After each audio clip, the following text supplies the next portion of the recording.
Hey there, language lovers. Welcome back to Talky, where we make learning English a piece of cake. Which, by the way, brings us to our first idiom of the day. Easy as pie means something is very simple to do. For example, after practicing for a week, solving these math problems is as easy as pie. It's easy as pie. Yeah, man, that was as easy as pie. I'm a veteran, son. Next up, spill the beans. It means to reveal a secret. Imagine you accidentally told your friend about their surprise party. You could say, I didn't mean to, but I spilled the beans about your party. She could come back from the dead, you see, and testify, spill the beans, and it would mean nothing. Hey? Spill the beans, old cock. Come on, spill the beans. I bet Polly you'd spill the beans to that reporter.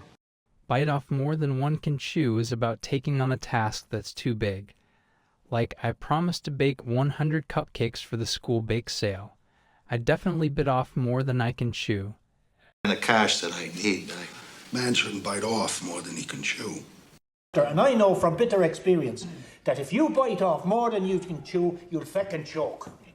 Yeah, it's important not to bite off more than you can chew. Or you just make it. Ever heard of cry over spilt milk?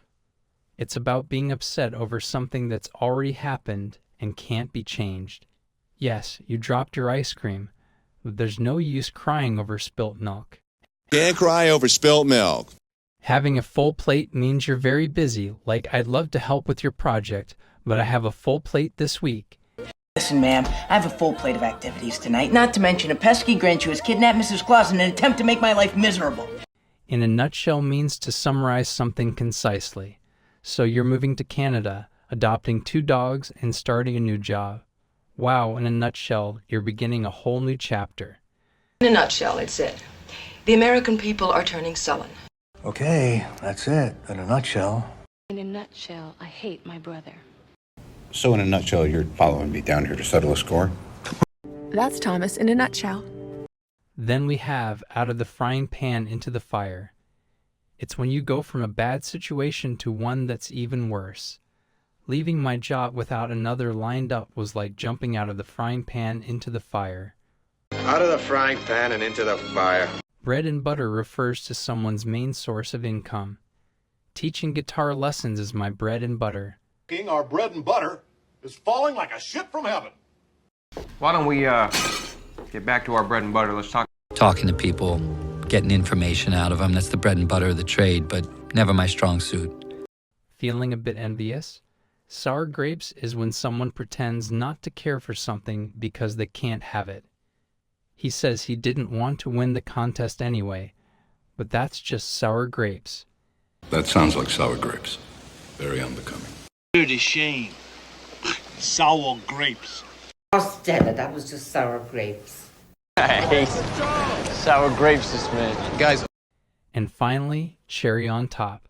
It means something that makes a good situation even better. Getting a promotion was great, but the office party in my honor was the cherry on top. I gotta say, watching the police search my house really was the cherry on top of a fantastic year. I like to call that the cherry on top. That was a bullseye with a cherry on top. So there you go, everyone. 10 delicious idioms to spice up your English conversations.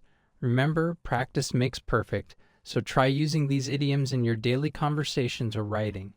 Don't forget to like, share, and subscribe to Talky for more engaging tutorials. Until our next encounter, continue to converse and enhance your learning.